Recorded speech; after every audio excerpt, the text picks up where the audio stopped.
Boa tarde a todos. Vamos dar continuidade ao nosso curso sobre propriedade intelectual. Vamos começar observando algumas patentes. Esse aqui é um pedido de patente, um PI, nacional. Observe, mais adiante nós vamos falar sobre esse detalhe mais detalhadamente. Ele está escrito PI, pedido de privilégio de invenção, uma sequência de números, e nesse caso está informando a letra A. Mais adiante, nós vamos falar sobre isso, o significado da letra A, A1, A2, A3 e B1. Essa invenção, o título da invenção, massa de biscoito, ela foi feita com uma prioridade unionista, lembrando que a prioridade unionista congela a data de depósito em 1 ano, ok? O depositante, está aqui o nome dos depositantes, os inventores, o nome dos depositantes não corresponde ao nome dos inventores. Pergunto, esse pedido sendo aprovado e a patente sendo concedida, pergunto a vocês, quem é o proprietário da patente? Os depositantes ou os inventores? Os depositantes. O representante legal é um escritório extremamente sério, Daniel Simons Bigger Moreira, um escritório com mais de 100 anos, um escritório extremamente sério. Aí aqui temos inicialmente um resumo, né? E o texto do resumo.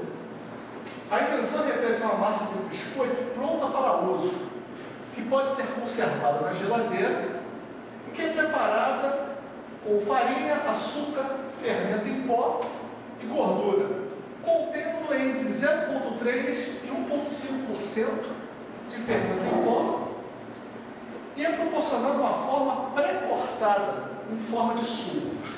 Você tem uma foto, um desenho. Todo pedido de patente ele não vai ter fotos, ele vai ter desenhos. E nesses desenhos, os desenhos vão ser as partes relevantes do desenho. Você vai ter uma indicação por meio de números, algarismos arábicos, uma forma simples e objetiva. Aqui temos o relatório descritivo desse pedido. E o primeiro parágrafo do relatório descritivo, ele deve definir o campo da invenção. Guardem essa expressão, campo da invenção. A invenção refere-se aqui a uma massa de biscoito pronta para uso, que pode ser conservada na geladeira e que é preparada com tais ingredientes. Em um parágrafo simples, você tem um entendimento completo do que se trata o pedido. Isso define o campo da invenção.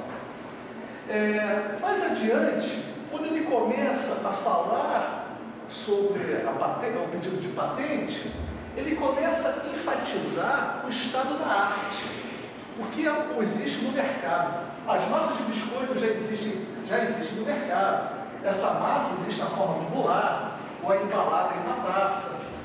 Durante o uso, o consumidor deve usar uma colher ou uma faca e conformar o biscoito. Conformar é você usar algum mecanismo, você cortar, né? Você manipular a massa.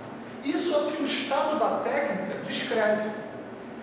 Se a embalagem dessa massa é feita na forma de um bloco, é necessário um dispositivo de conformação. Você pode querer cortar essa massa, se você usa um instrumento de metal, de forma a cortar, ele fica em rodelas, ou em retângulos, ou em triângulos, né? É conforme o seu interesse. Mas é necessário fazer essa intervenção. Aqui no caso, quando ele define o campo da técnica, aqui é o campo da invenção. Quando ele descreve o estado da arte, o estado da técnica, é interessante você fazer isso de maneira rica. Como é que se deve fazer isso? Deve-se fazer isso fazendo referência a, por exemplo, patentes já existentes. Ok? Quanto mais documentação você informar, significa que você conhece realmente o estado da arte. Ok? E aí, ele define o estado da arte e mais adiante ele caracteriza, de uma certa forma, convencer a invenção dele, né? Mostrando uma oposição, né, entre o estado da arte e mostrando a novidade. Ó, o objetivo da presente invenção é proporcionar ao consumidor uma massa de biscoito pronta para o uso, que não requer qualquer manipulação durante o uso. Quando estamos falando em produtos para atender a grande massa, estamos falando em indústria, aparentemente, invenções simples podem se tornar extremamente úteis. Então, ele vai descrever como é que ele faz isso, mas ficou claro, evidente, que ele tem essa solução. Um exemplo que eu vou comentar. Vocês já compraram biscoitos, pacotes de biscoitos. Você já vê que esses pacotes de biscoito normalmente tem o quê? 200 gramas, 300 gramas de biscoito. Muitas vezes, quando você abre um pacote de biscoito, você consome o quê? 20%, 30% do pacote. E muitas vezes você já está saciado. Você não quer mais consumir esse biscoito.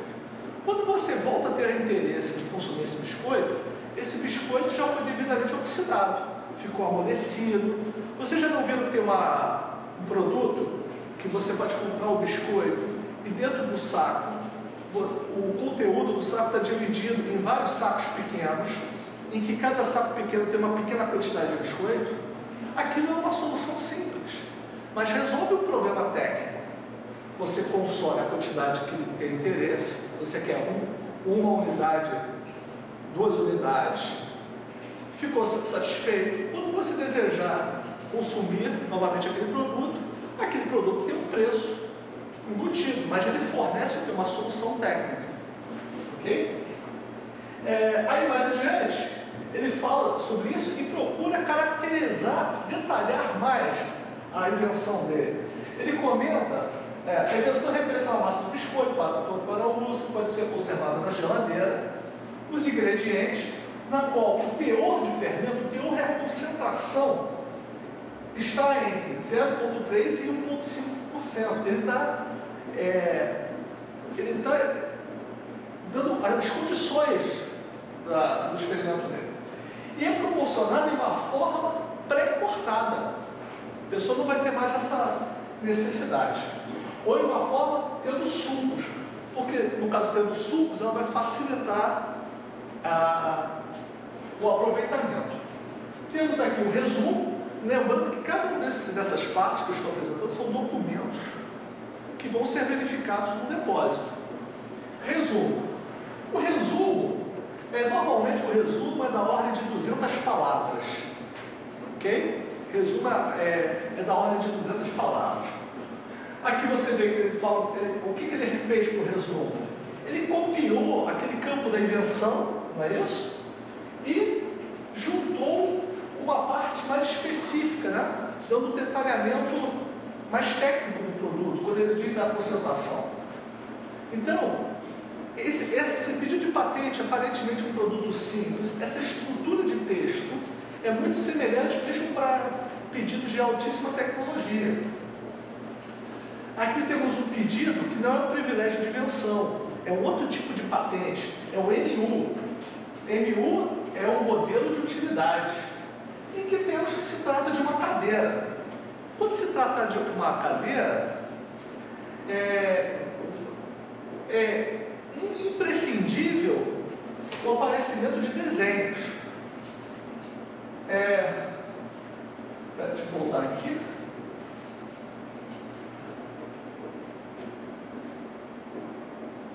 Perfeito aqui. Então temos um resumo, desenho, temos um relatório descritivo, né? O presente pedido da patente de modelo de utilidade refere-se novamente, o campo da invenção, a uma nova disposição em cadeira de praia ou similar, totalmente desmontável, caracterizada por a presença dessa expressão caracterizada por no relatório descritivo não é obrigatória. Ela vai ser obrigatória quando você definir as reivindicações, no quadro reivindicatório. Mas ele fez uma figura de ênfase aqui, caracterizando por ser constituído de partes encaixantes, apresentando linhas inéditas, características próprias capazes de distinguir de modelos existentes. Essa parte realmente caracterizada por não está fazendo um papel legal, né? Então, simplesmente uma figura de ênfase, mas não tem função legal aqui. Aí ele diz, fabricada de alumínio, né? Metal ou outros materiais. Muitas vezes a pessoa que faz o pedido de patente, ela trata de um objeto com características específicas. Só que, quando ele entra aqui no pedido de patente, existe um interesse que o pedido dele seja um pouco mais amplo. Então, às vezes ele só trabalha com alumínio. Mas aí vem a pergunta, poxa, o senhor não poderia fazer essa cadeira com outro material? Não seria viável economicamente? Metal galvanizado, outros materiais? Então ele procura comentar, mesmo que ele não tenha feito, ele procura pedir o pedido de patente envolvendo as outras possibilidades disponíveis no mercado, tornando um pouco mais amplo o pedido dele, ok? Prevenindo-se até de uma concorrência que possa entrar com outro pedido, alegando que um outro material, por ser mais leve, né, por ser mais resistente à corrosão, né, então ele está se prevenindo, ele está tornando um pouco mais ampla o pedido dele. Aqui no caso, ele comenta, né? Não necessita de ferramentas ou outros dispositivos para a montagem. Então, a fim de melhorar o relatório, ele faz uma descrição sucinta inicialmente a que se refere às figuras.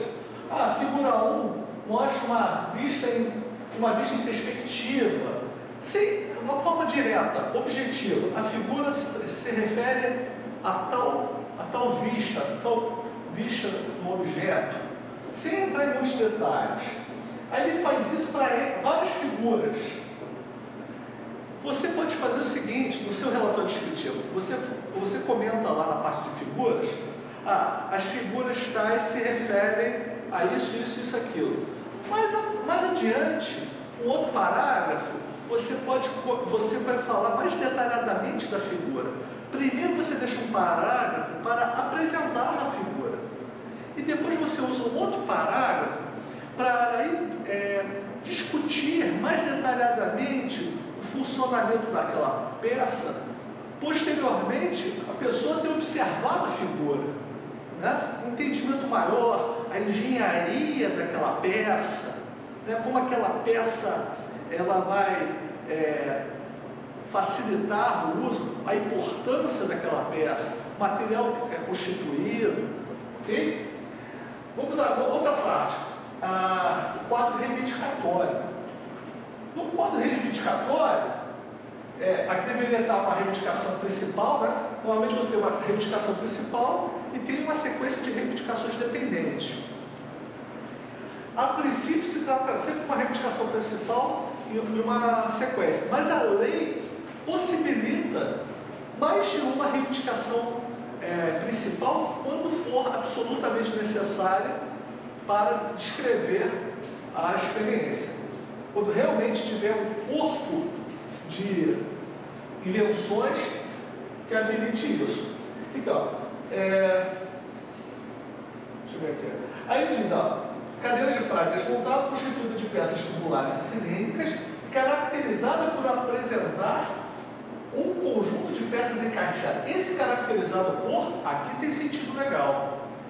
Aqui sim, se você vai observar e você vai definir a sua invenção. Então, esse caracterizado por não é somente o uso da língua portuguesa, ele tem um impacto legal.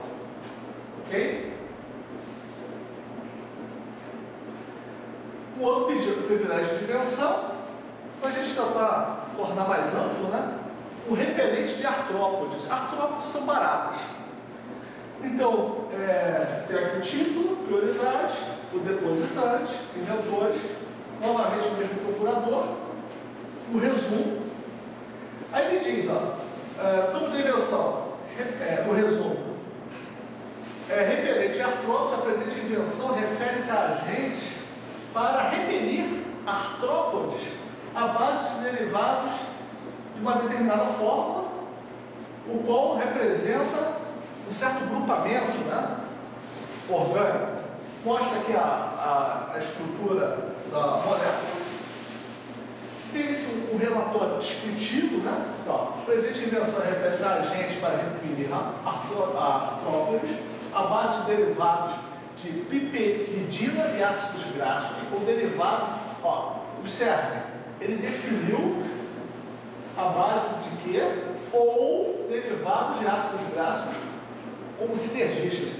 Ele define e ele amplia as possibilidades. Aqui ele começa a falar de quem? O que é esperado que ele fale? O estado da técnica.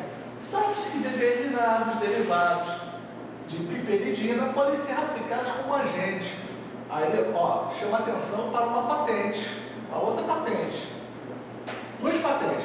Uma desvantagem considerável desse repelente está em relação à durabilidade. O efeito, a durabilidade é pouca. Então, é igualmente conhecido o prolongamento de efeitos de certos repelentes mediante a combinação com óleos vegetais. Né? Então ele já está preparando, mostrando, evidenciando qual vai ser a invenção dele. Né? Que o estado da técnica faz de uma determinada forma, a sugestão dele é para o outro caminho. Quadro reivindicatório, primeira reivindicação principal. Agentes repelentes de artrópodes caracterizados por teor de uma combinação substância ativa. Então, isso aqui define a invenção dele. Ok. Segunda reivindicação. A primeira é chamada reivindicação principal. Segunda reivindicação. Agente repelente de artrópodes com teor de uma combinação de uma substância ativa, da Fórmula 1, de acordo com a reivindicação 1. Está mostrando a dependência, né, dessa reivindicação para a primeira.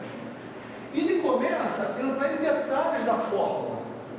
Então, deixa claro que essa reivindicação é para clarificar a primeira reivindicação. É para dar um nível de detalhamento. Entendeu? A terceira, agente repelente de artrópodes caracterizado por teor de uma combinação da substância. Então, a primeira define a invenção e ela demanda um certo detalhamento que vai ficar explicitado nas reivindicações dependentes. Processamento do pedido. Então, relembrando, apresentação do pedido, tem o relatório descritivo, reivindicações, desenhos, se for o caso, né?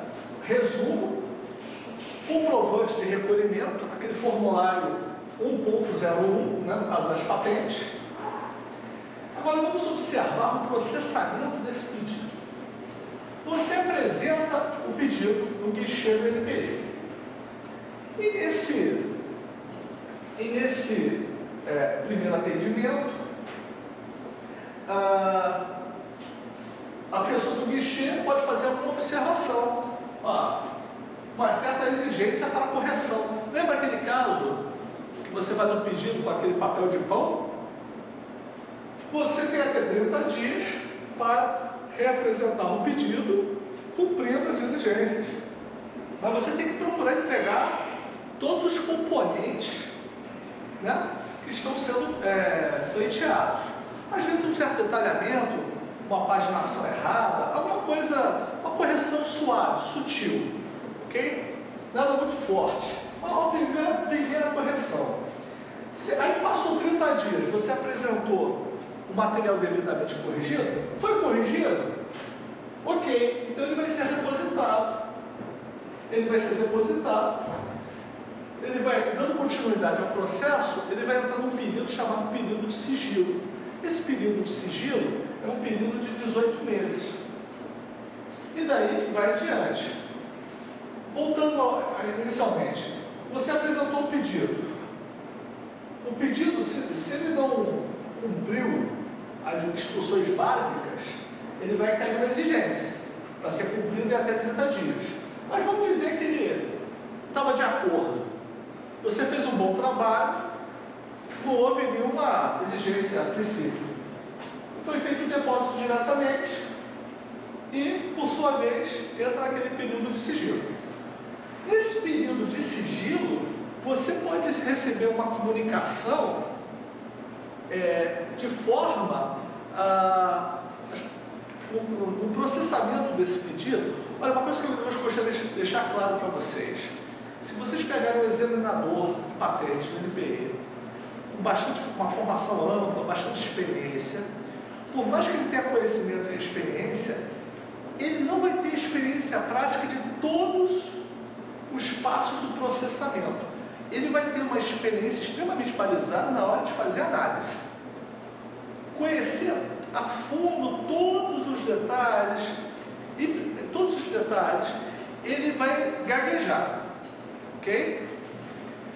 Mas, nesse período, eu, pela minha experiência no próprio NIT, você recebe comunicações dizendo, olha, o senhor utilizou uma figura colorida, não pode ter, o senhor fez uma paginação errada, uma observação. Quando você redige um pedido de patente, você tem que fazer um texto corrido. Nada de fazer língua portuguesa, texto corrido. Você não pode criar espaçamentos entre parágrafos. Recursos usados muitas vezes nas apresentações, né, de grandes empresas, usam às vezes parágrafos e com espaçamento. Isso aí não existe, esse espaçamento. Cada linha deve ser contabilizada e você deve representar de 5 em 5 linhas um número. 5, 10, 15. E para que serve isso?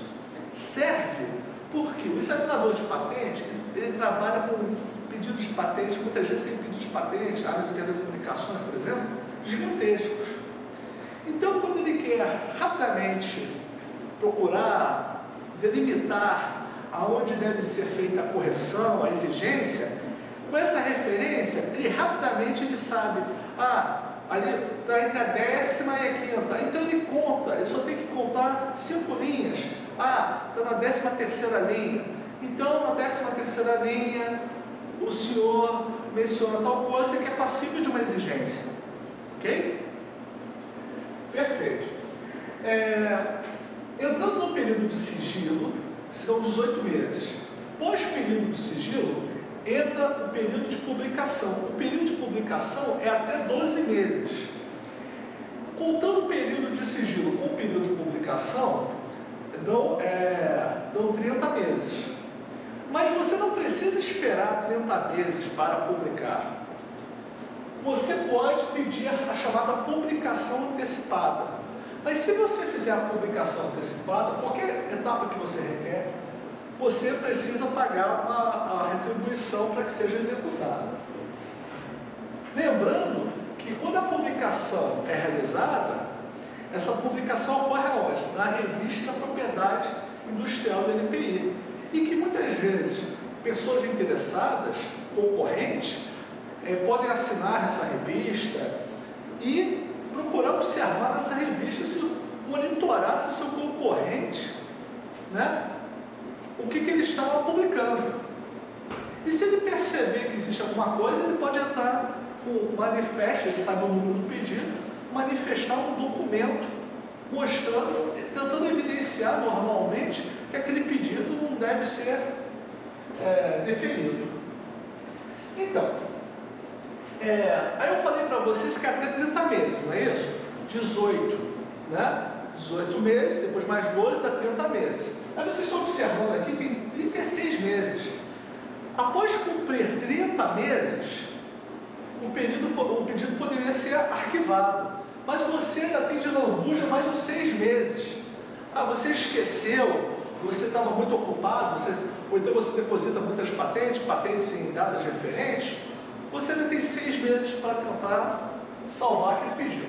Aí então o quê? O exame propriamente dito, feito por um examinador, vai ser realizado. Esse exame, não pode ser realizado antes de 60 dias da publicação do pedido. Obviamente, porque se alguém tiver alguma coisa a se manifestar, essa informação vai ser trazida no processo, o examinador vai ter condições de ler o processo com um embasamento, algum outro embasamento que possa surgir. Ok. Então, lembrando, aí é do subsídio ao exame. Mas vamos ver que ele fez um pedido de exame. Se ele fez um pedido de exame, vai ser feito o exame. Se ele não fez o pedido de exame, vai ser arquivado. É como se vai perder efeito.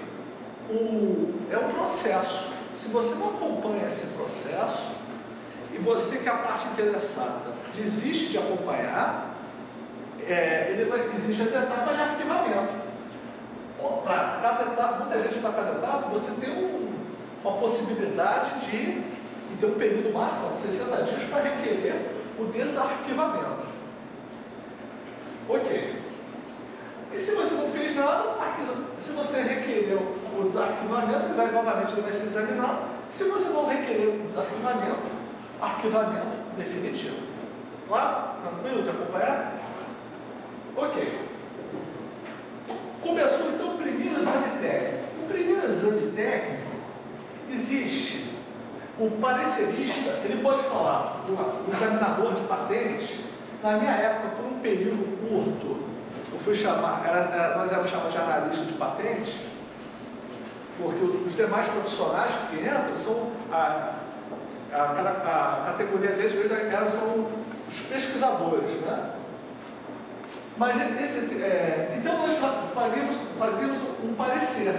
E esse parecer, por exemplo, se esse pedido, vamos dizer que o pedido não foi paginado corretamente, ou então uma tradução, um pedido americano, foi feito um depósito aqui, foi feita uma tradução, foram usadas palavras que alteram o significado do pedido que está sendo feito. E aí você faz uma exigência. Essa exigência, quando o depositante recebe essa informação, ele tem até 90 dias para cumprir. E ele cumpre a exigência. Uma outra situação por exemplo, ele pode ter um pedido, sem problema nenhum, um pedido indefinido.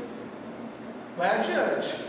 Uma outra situação você percebe que o pedido existe deve ser reformulado, né? Esse pedido pode ter, no caso, pode ter mais de uma patente ali, você poderia desmembrar esse pedido. Esse pedido pode ter alguma coisa, a parte desse pedido pode estar entrando em choque com a lei. Lembre que existe o artigo 10, né, contra objetos que não podem ser patenteados. Existe o artigo 18, né? Então ele dá ciência, ele informa. Quando ele dá ciência, ele informa, ele vai esperar o posicionamento do depositante, uma manifestação. Aí, vamos dizer, o depositante ou cumpriu a exigência, ou se manifestou em relação à ciência. Se deferiu, caminhou o pedido. Mas se ele fez uma exigência ou deu uma ciência, ele vai se manifestar. Às vezes, ele pode se manifestar dizendo que o pedido, a exigência não é cabível, foi um equívoco do examinador, que não cabe aquela exigência, ou que o que ele está informando a ciência foi algum equívoco, um entendimento, e aí o examinador vai fazer um segundo exame técnico. Nesse segundo exame técnico, se o sujeito cumpriu a exigência, a tendência é ele fazer o deferimento. Uma segunda forma, às vezes ele cumpriu a exigência parcialmente, ou então o manifesto dele relativo à ciência feita pelo examinador, ele pode repensar, ter um outro entendimento e refazer a exigência. né? Pense da seguinte forma: o papel do examinador não é de agraciar alguns e punir a outros, é de orientar por meio de um laudo, né? de um parecer, de forma aquela pessoa que correspondeu à lei, às normas reguladas pelo NPE, ok. Aquela pessoa que não conseguiu fazer isso, por meio do parecer dele, essa pessoa vai ser conduzida até lograr êxito, até conseguir chegar lá. Então, ele não está numa posição de punir. Ele, quando faz uma orientação, ele vai dar substância, né? Informando algum parágrafo da lei, que aquilo lá está entrando em choque, né? Ele vai dar um subsídio para que você possa vir a ter um pedido deferido. Esse é o papel esperado. Ou, novamente, ele pode não ter ciência. Olha, isso não está em choque contra a lei. E a partir do momento que ele já fez a primeira ciência, olha, o senhor está insistindo pelo que eu vi, o senhor continua insistindo em querer patentear algo que não pode ser patenteado. Em virtude disso, defino o seu pedido. Não tenho mais nada a falar. Ok? Observando agora de uma maneira mais global, novamente, temos então aqui o depósito no NPI, período de 18 meses, chamado período de sigilo. Ops, vou voltar aqui. O período de sigilo, a publicação, aqueles 30 meses, mais aqueles 6 meses de tolerância, viram 36 meses, pedido de exame. A partir do pedido de exame, se deferido, completa o período de 3 anos. A partir do 3º ano, foi deferido, começa a se pagar anuidades daquele pedido. Sempre pode existir, tanto antes do pedido de exame, depois podem aparecer manifestações, né? Pareceres técnicos. Se propõe uma decisão, pode ser um deferimento, cabe um recurso, e uma decisão final. Ou uma decisão, que é um deferimento, e esse deferimento vai culminar com a desejada carta patente. Na carta patente, você também vai ter que pagar a retribuição para a emissão da carta patente. Existem os casos de nulidade, caducidade, quando o objeto que, por exemplo, se você tem uma patente em que você, ao longo de 3 anos, você não fabrica aquele produto e não licencia a uma terceira pessoa para fabricar aquele produto, efetivamente você não faz nada, um concorrente seu pode chamar a atenção que você não fez nada em 3 anos e a sua patente caducar. Aqui temos a parte relativa a custos básicos, mas ela está antiquada, ela está ultrapassada. Vamos rever pelo site para a gente ter uma informação mais atualizada. Eu quero comentar com vocês a respeito de um caso, na minha opinião, emblemático. O autor, o depositante, é o senhor Nélio José Nicolai. Na internet você tem várias informações, né, a respeito do senhor que é o inventor do BINA. Alguém sabe o que é BINA, pessoal? O que significa a palavra BINA? B identifica A. Né? Então esse reconhecedor de chamadas, esse senhor fez várias invenções. Uma das invenções maravilhosas que ele fez, antigamente quando você ligava para o estrangeiro, a ligação era intermediada por uma telefonista. A solução técnica em que você não precisava mais de uma telefonista foi executada pelo senhor Nicolai. O senhor Nicolai, na invenção do BINA, esse serviço era um serviço, você tinha um aparelho, atribuído ao telefone, né? Para identificar a chamada. Esse serviço, ele é um serviço que, inicialmente, quando começou, isso nos telefones tradicionais, quando começou a ter o uso do celular, você pagava por esse serviço. Inicialmente, em média, o serviço era cobrado no valor na ordem de R$10. Com o avanço da tecnologia, pacotes econômicos, né, de forma a chamar a atenção do cliente, esse serviço ficou incorporado ao valor pago pelo serviço. E várias empresas, né, trabalham, empresas do grupo da Claro, várias empresas relacionadas a Claro, empresas relacionadas a TIM, a Oi, né, e demais empresas. Também relacionado a Vivo. Ele, na internet, diz que ele comenta, né, informações que esse pedido de patente dele, a patente tem duração de 20 anos. Já se passaram os 20 anos. Uma das informações que eu observei na internet é que ele está entrando num processo já há um tempo contra a Vivo. E nesse processo, ele faz a seguinte exigência, né? Ele diz que antigamente era utilizado R$10, era o valor cobrado pelo serviço. Existe cerca de 237 milhões de aparelhos celulares no Brasil. A duração da patente, 20 anos. Então, foram utilizados esses serviços ao longo de 240 meses, período da patente. Acrescido de 20% de royalties sobre cada cobrança, ele está pedindo 113 bilhões, com correção monetária, chegaria a 185 bilhões da Vivo. Ele está pedindo esse dinheirinho. Esse dinheiro que ele está pedindo, se ele ganhasse esse dinheiro, o homem mais rico do mundo, acho que é o dono da Claro, o mexicano, na época era 120 bilhões que ele tem. Então tornaria ele o homem mais rico do mundo.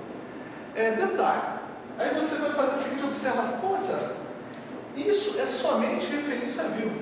Eu vi um posicionamento, não sou funcionário da empresa nem nada, mas eu vi na internet, se isso é verdade ou não, que de alguma forma a Vivo no Brasil teria feito algum comunicado ao exterior dizendo aos Estados Unidos, o dono, né, da Vivo, que teria realmente chance de perder e ter que pagar algum valor para a empresa se preparar, que realmente pode surgir. Agora imagine a seguinte situação: tudo bem, quando se trata de cifras muito altas, né, não é uma coisa tão simples, mas vamos dizer que ele ganha. Se ele ganhar, isso vai servir de jurisprudência para ele ir atrás de todas as empresas do Brasil e as empresas dos Estados Unidos, do resto do mundo, que o mundo todo usa o serviço dele.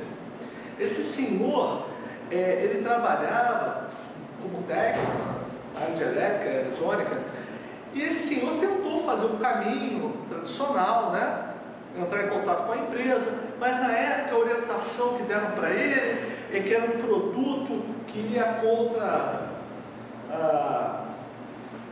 não é o termo correto, era mexer com a privacidade das pessoas. Então não se interessaram. Ele entrou no pedido normalmente. Depois a empresa passou a se interessar pelo produto. Nessa história ele foi demitido. Uma pessoa muito inteligente, com muitas qualidades, mas ele começou a ser uma pessoa vista como não muito grata, né, no mercado. Dificuldades de voltar ao mercado de trabalho, né? Mas eu acho que esse caso é um caso bastante forte. A patente dele já acabou, a dívida dele não prescreve, porque ele está entrou com pedido e está lutando com os interessados. Ele tem 4 filhos. Se ele morre, aquilo é um bem imóvel, os filhos herdam a patente dele. Entendeu? Então não é uma coisa tão simples. Terminada então a apresentação propriamente dita, vamos dar prosseguimento ao treinamento técnico-científico no que diz respeito à busca de patentes, o banco de patentes europeu, pelo SpaceNet, o banco de patentes americano, o SPTO, e o banco de patentes nacional, no INPI. Ok? Bem, vamos então a todos, peço a vocês que usem o Google ou buscador qualquer na internet e coloque a palavra INPI. Vamos então para o site do INPI, www.inpi.gov.br, e observamos a página do INPI. Temos a página Home, Quem Somos, Serviços. Na parte de serviços, temos o item no canto inferior à direita, buscas / pesquisas relacionadas a marcas, patentes, desenho industrial e programas de computador. O link de entrada é o mesmo. Vamos clicar nesse item. Vemos que tem o espaço para login e senha, não é necessário o que nós vamos fazer para realizar a pesquisa. Apertamos o botão continuar e vamos realizar então uma pesquisa na base de patente nacional do INPI. Observamos que tem um método de palavra-chave, né? O número do processo, tem o método de palavras. Vou usar cabo supercondutor e buscar essas palavras no resumo. Acho mais eficiente. Ok. Podemos observar então uma pequena lista, em que à esquerda estão relacionados com os números dos processos. Eu tenho alguns PIs. Eu não vejo modelo de utilidade aqui no momento, mas temos os PIs. E à direita temos os títulos. Então, por exemplo, temos aqui um método para aprovisionamento do esfriamento ao cabo supercondutor. Vamos então olhar esse pedido de patentes. O pedido nacional, podemos observar então a referência, né, que é o número do pedido. É um privilégio de invenção. Abaixo temos a data de depósito.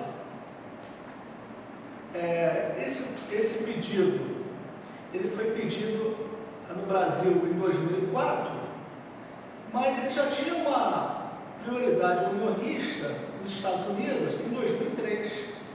Então a data fica congelada, valendo a data de 2003. Título, um resumo. O nome do depositante é uma técnica criogênica. O nome do depositante é a Praxair Technology, uma empresa com experiência no ramo. O nome do inventor, um procurador, o nome do procurador no escritório bastante importante, que é a Monster, Leonardo e companhia.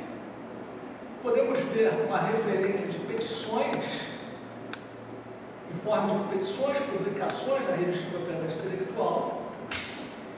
E no canto superior direito, uma pequena página, que quando nós clicamos nessa página, ela nos remete ao site de patentes europeu, o SpaceNet. Nesse site, podemos observar, temos aqui a referência do artigo do pedido de patente nacional. Temos uma opção, essa opção é a bibliografia, tem aqui a description, seria o meu relatório descritivo, os claims seria um quadro reivindicatório, o drawings, os desenhos, e o abstract seria o resumo. Podemos entrar em cada uma dessa opção e teremos um PDF separadamente. Temos uma opção muito importante, que é a opção de download. Essa opção de download, nós temos que usar uma sequência de números, verificadores, né? E com isso vamos ter acesso ao documento na íntegra. Podemos maximizar a janela, fechar esse bookmark à esquerda, podemos maximizar um pouquinho a tela e vamos observar o corpo do pedido. O corpo do pedido, título, prioridade, né, depositante, já falamos, o resumo, um desenho e um relatório descritivo, em que você percebe que o relatório descritivo ele começa com o campo da técnica, que se refere, né? Se refere então ao método de esfriamento, de refrigeração, para funcionamento do cabo supercondutor. E se começa a falar dos fundamentos, muitas vezes se faz menção, pode-se fazer menção ou não, a outras patentes, de forma a caracterizar o estado da técnica.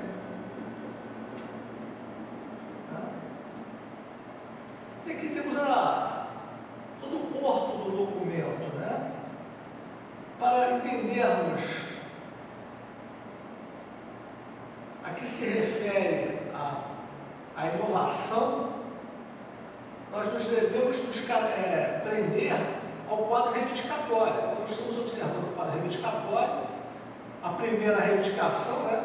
Método para a provisão de esfriamento no cabo supercondutor, caracterizado pelo fato. Então, a partir à direita, caracterizado, ele vai passar a descrever a invenção dele. Abaixo dessa reivindicação temos a reivindicação dependente, né? Ele diz método de acordo com a reivindicação 1, né? E aí ele começa a discriminar, a detalhar melhor a reivindicação 2, informando que essa refrigeração é baseada em nitrogênio líquido, a terceira é usada um vaso de pressão, uma pressão de pelo menos 6,9 kPa, né? Tudo para dar uma concretude ao objeto que está querendo se proteger por meio da patente. Eu vou dar bem, voltando então ao buscador da SpaceNet, temos o Smart Search, que é uma busca rápida, palavra-chave simples, o Advanced Search, em que você pode colocar informações quanto ao depositante, ao inventor, né? O uso da classificação internacional. Vamos inicialmente fazer uma busca no Smart Search, usando novamente as mesmas palavras-chave que usamos no banco de dados nacional. Então, só que agora em inglês. Superconductor Cable.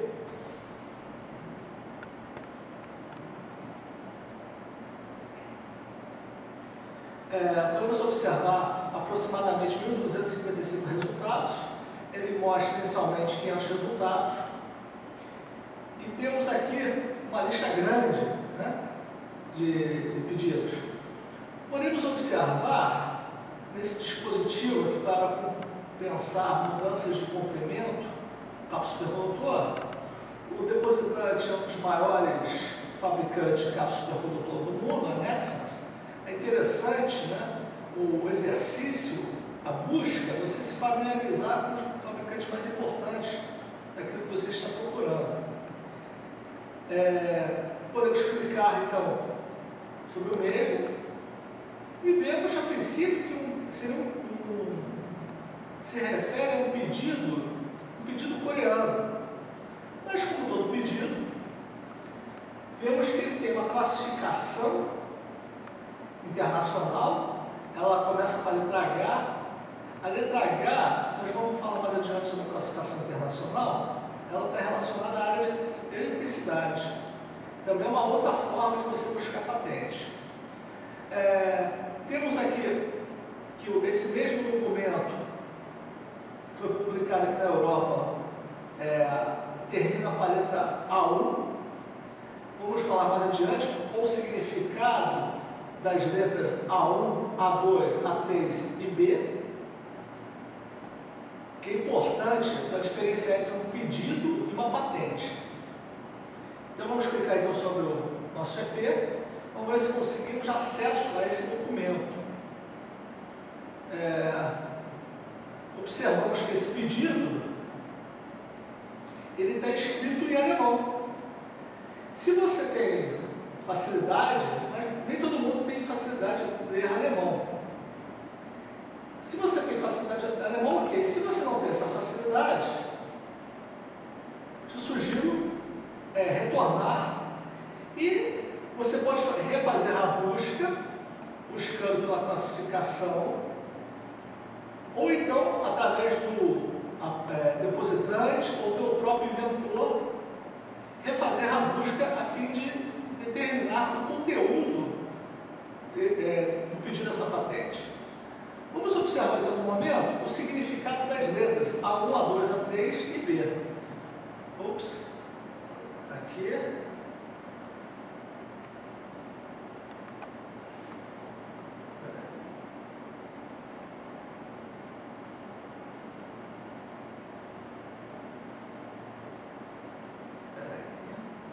Então, podemos observar qual é o significado dessas letras.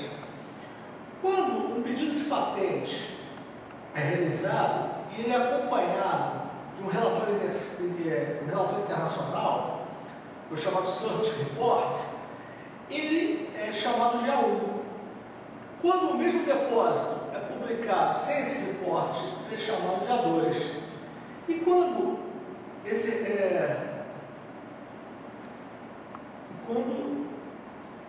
o relatório internacional é publicado posteriormente, é chamado de A3. No caso da patente, uma patente já concedida, ela é terminada com a letra B, B de bola.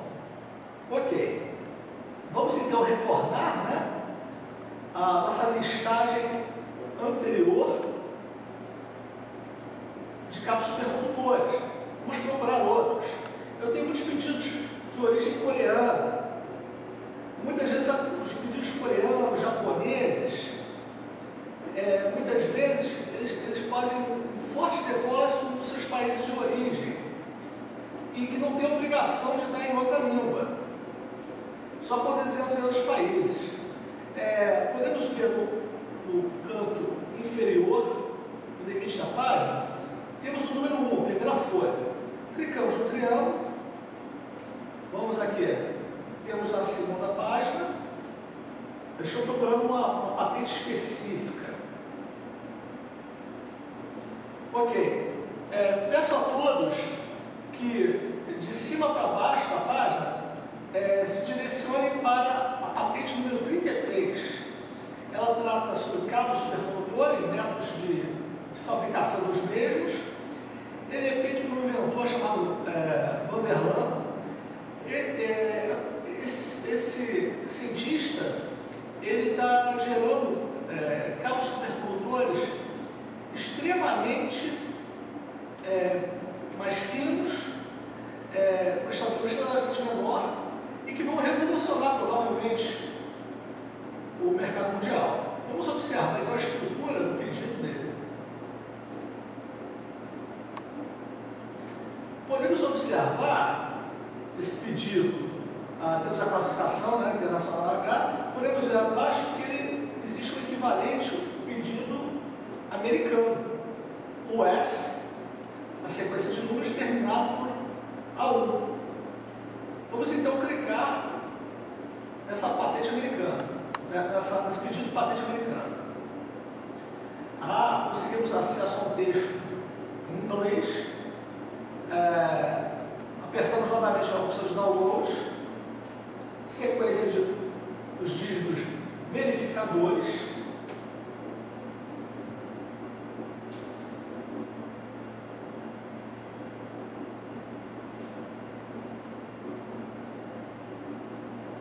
Alguns instantes, processamento. Teremos disponível um corpo integral da patente.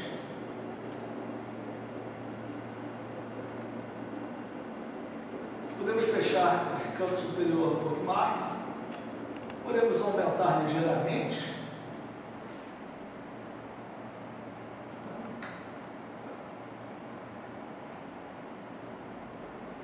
Vamos observar mais atentamente o corpo dessa patente. Ela tem o abstract, podemos usar a tecla para usar a barra de rolagem, temos um desenho, alguns desenhos. Todos os desenhos são desenhos simples, representados cada parte por meio de números, algarismo arábico, mostrando as diferentes configurações de cabos supercondutores possíveis pelo método dele. Vamos observar a estrutura do pedido de patentes dele. Quando se faz um relatório descritivo, é um texto, em língua portuguesa, é um texto contínuo. O método americano, ele escreve o relatório descritivo como quem preenche um formulário. E ele enumera vários parágrafos. Temos um parágrafo que deve começar nosso relatório descritivo, né? Que é o campo da invenção, Field of the Invention, a que se refere à invenção. Um parágrafo relacionado ao background. Esse background, ele tenta falar da tecnologia, né? Temos que podem falar de uma maneira mais trabalhada. É interessante, para um bom relatório descritivo, você relacionar as patentes que caracterizam o estado da arte. Isso é muito importante para você evidenciar a sua contribuição.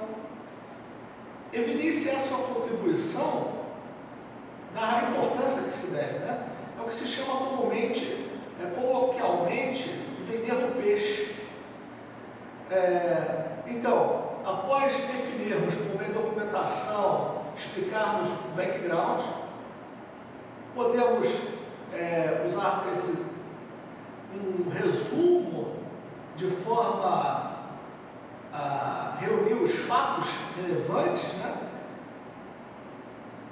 do estado da técnica, e a nossa intenção mais adiante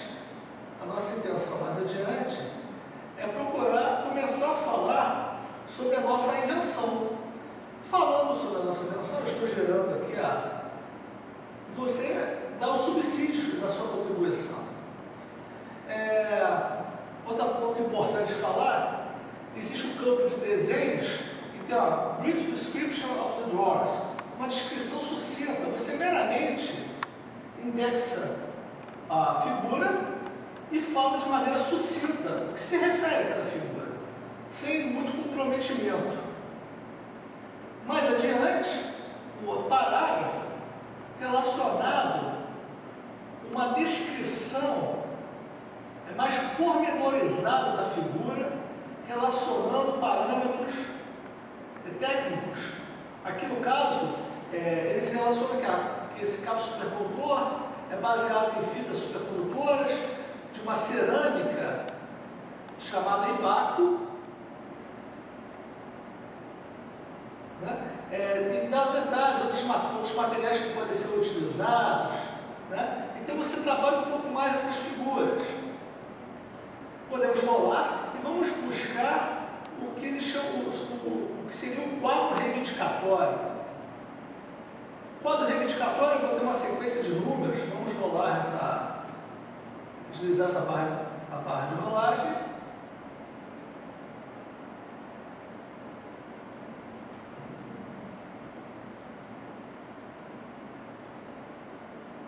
Um pouco de paciência. Opa!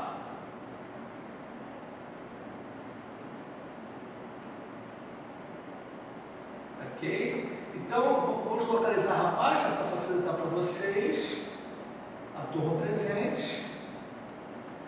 Estamos na página 10 do pedido do Vanderlan. Vamos rolar a página até o final. E podemos observar no canto inferior à esquerda o quadro reivindicatório. O quadro reivindicatório, ele não tem o compromisso do uso da expressão caracterizado por. Ele usa o termo, o campo superconductor cable comprising, e aí começa a enumerar, né, os itens, e mais adiante tem essa é a reivindicação principal. Ele, na reivindicação, na segunda reivindicação, você percebe, a Superconductor Cable of Claim 1, trata-se de uma reivindicação dependente, né? Ele já vai detalhando. Uma diferença, né? O quadro reivindicatório não usa essa expressão caracterizado por. O banco de dados americano, na minha opinião, ele é extremamente mais permissivo do que o banco de dados europeu. Mas por que disso? Quando o sujeito, podemos ver então as reivindicações, quando o depositante ele faz um pedido de patente nos Estados Unidos, se o competidor, o adversário, né, o competidor dele se acha prejudicado, ele pode ir no Tribunal de Justiça e lá vai ter um juiz especializado em propriedade intelectual. No caso, tanto no caso da Europa como no caso do Brasil, não existe a figura do juiz devidamente especializado nessa área. Então, por isso que existe um pouco mais exigente, na minha opinião, nessa etapa.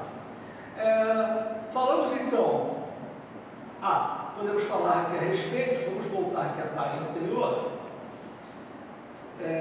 no início da página do Vanderlan, nós temos aqui search, vamos voltar mais um pouquinho.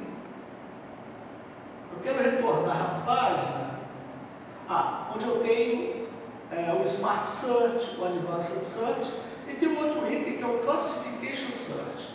Vamos então à busca pela classificação. Vamos conversar sobre a classificação internacional. Cliquei sobre ela e pude observar que na classificação internacional eu tenho um grupo de letras de A a Y e que cada letra se refere a um campo do saber. Necessidades humanas, letra A, letra C, química, metalurgia, letra D, materiais têxteis, papel, G, física, H, eletricidade. E temos, você poderia consultar, né, a tabela e procurar entender aonde se encaixa a área que você tem interesse. Mas existe um método de palavra-chave acima. Eu vou introduzir o meu Superconductor Cable e vamos ver as áreas que estão relacionadas. Podemos ver rapidamente que surgiram várias áreas. Majoritariamente vimos que a letra H de eletricidade, a H relacionada à eletricidade é a grande maioria, mas temos um pouco da letra G, temos algumas letras, podemos ver aqui, por exemplo, a última, letra H, da letra G também, se refere a ímãs supercondutores, né? Se nós ticarmos, né, essa área, nós poderemos buscar as patentes que se referem a essa classificação. Então, novamente, buscamos aqui, Find Patents, e refazemos a nossa busca de campo supercondutor, só que agora que atenda àquela classificação. Isso é uma outra metodologia, né, para a busca de cabos supercondutores, de qualquer outro assunto, né, via classificação internacional. Se você copiar e colar, por exemplo, uma classificação internacional, você pode copiar e colar e entrar na busca avançada, onde você pode colocar, você tem pelo menos 3 bases de dados, você pode inserir o título, palavras em inglês, o título, no resumo, número da publicação, depósito, prioridade, data da publicação. Você quer procurar mapear os pedidos de patente para um determinado instituto de pesquisa, ou uma empresa, uma grande empresa, uma fábrica. Podemos entrar então aqui abaixo com a nossa classificação internacional, né, uma outra forma. Né? Bem, falamos então sobre a pesquisa no site do NPI nacional, a pesquisa no banco de dados europeu. Sugiro então, vamos então para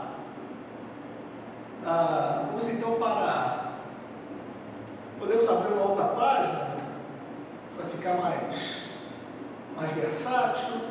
Vamos procurar então o escritório americano. O escritório americano é o escritório USPTO. Podemos usar qualquer buscador da internet, né, o Google ou qualquer similar desse. Vimos então o endereço, né? United States Patent and Trademark Office. Trademark é relacionado às marcas, né?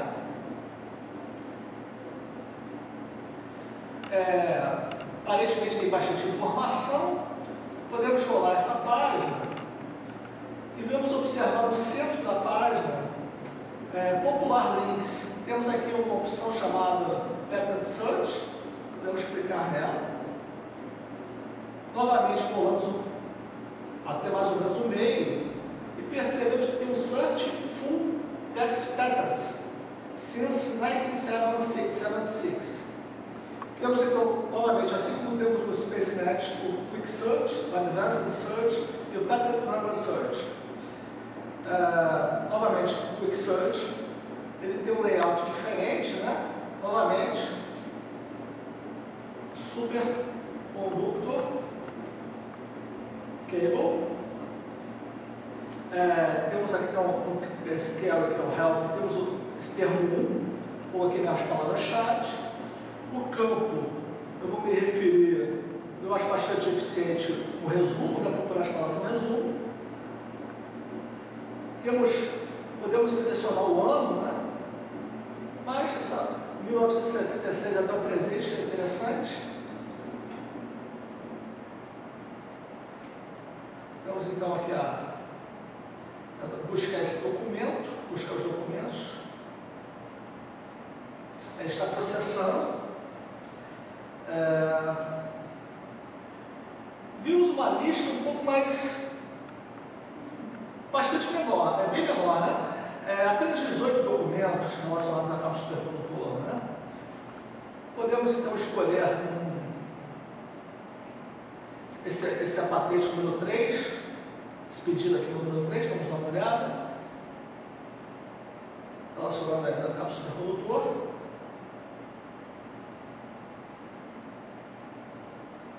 Está carregando. Podemos observar aqui, então, o layout é diferente, mas essencialmente é a mesma ideia, né? Resumo, inventores, ao invés do depositante está com assign, annexes, um inventor que eu já reconheço ele fortemente, né? Rainer, referência citada, o quadro reivindicatório, né, claims, o quadro relatório descritivo, né, description, e você novamente observa, né, aqueles temas comentados, campo da invenção, o estado da técnica, o estado da arte. Você ainda pode, ao rolar essa patente, você pode observar, você pode clicar nesses botões, visualizar as imagens associadas, né? Temos aqui uma outra forma de visualizar, podemos observar os desenhos, quadro reivindicatório, aqui o corpo da patente, similar ao método do SpaceNet. Pode ir. Uma pergunta frequente relacionada a patentes é o custo do depósito de patente. Temos aqui na página do NPI, temos a parte home, abaixo temos marca, patente, No campo de patente, temos a opção quanto custa. Podemos observar aqui, ó, quanto custa a patente, confira aqui. Vamos observar. Temos aqui uma tabela. Vamos fazer algumas observações. Temos então a coluna da esquerda, se refere ao código. Essa coluna se refere, no caso, esse primeiro item, depósito do pedido nacional, né, dimensão, o PI, um depósito de um MU, no depósito do guichê, você tem uma retribuição a ser paga, certificado de adição, ou então uma entrada na fase nacional do PCT. Existe então, vamos aqui a essa última coluna, retribuição em papel. Quando você está com um pedido em papel, você, no caso, se você é um inventor isolado, uma pessoa, ou então uma pequena empresa, ou então uma universidade, você vai pagar um valor de R$ 95,00. Já se você for uma grande empresa, você pagaria um valor de R$ 235,00. Eu não sei no exato momento se já está em vigor o depósito do pedido por meio eletrônico, mas se não está, é uma questão de pouco tempo, em pouco tempo se dará isso. Então, isso vai baratear o processo. Então, inicialmente, uma universidade pagaria R$ 95,00, ela vai passar a pagar R$ 70,00. Uma empresa pagaria R$ 235, ela vai passar a pagar R$ 175,00. Depois que é feito o pedido, se não tiver nenhum problema, o período de sigilo, depois vem a publicação, já está tudo inerente ao preço. Mas se por acaso você desejar antecipar a publicação, o preço é um preço relativamente alto, da mesma ordem do depósito. Podemos observar aqui, né? R$ 235,00 também para a empresa, R$ 95 para a universidade ou um pequeno inventor. Mais adiante, podemos observar, depois do pedido passar, tanto pelo sigilo quanto a publicação, você pode requerer o exame pelo avaliador, o exame pelo analista de patente, examinador, né? E podemos observar, se no caso do pequeno inventor, a retribuição seria de R$ 235,00 para até 10 reivindicações. Acima desse valor, soma-se um valor adicional de R$ 40,00 por cada reivindicação, a partir da 11ª, 15ª reivindicação. E de 16ª, 30ª, seria R$ 80,00 por cada reivindicação. Existem algumas situações,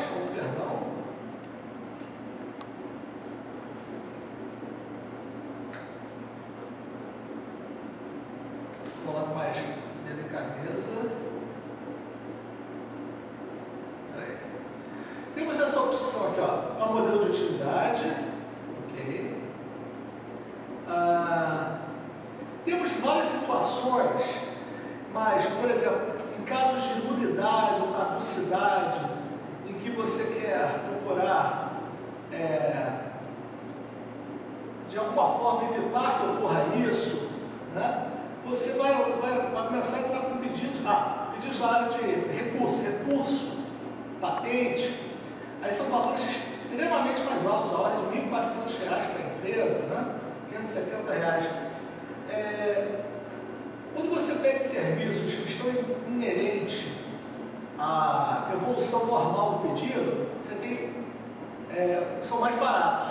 Quando você tem situações que fogem ao fluxo normal, né? Aí já são pedidos relativamente serviços mais caros.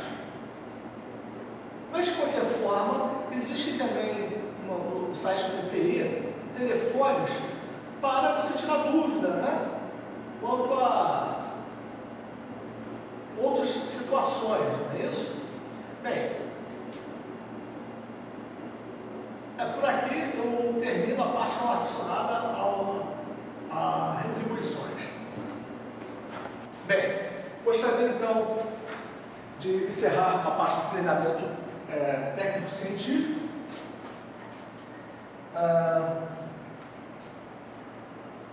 Gostaria de reiterar meu agradecimento pela oportunidade de participar do terceiro ciclo de palestras relacionadas à ciência e tecnologia. A Faculdade de Tecnologia da Universidade do Estado do Rio de Janeiro, em particular ao coordenador, professor Germano Amaral Maneirá, e também esqueci de escrever ao professor Eduardo Vasques pela iniciativa, e relembrar caso de contato. Meu nome é Arthur Jorge, eu sou professor da Universidade Federal Rural, participo do Núcleo de Inovação Tecnológica e estou no grupo de pesquisa do Laboratório de Materiais de Dispositivos Supercondutores. Mais uma vez agradeço a honra de ter participado. Obrigado.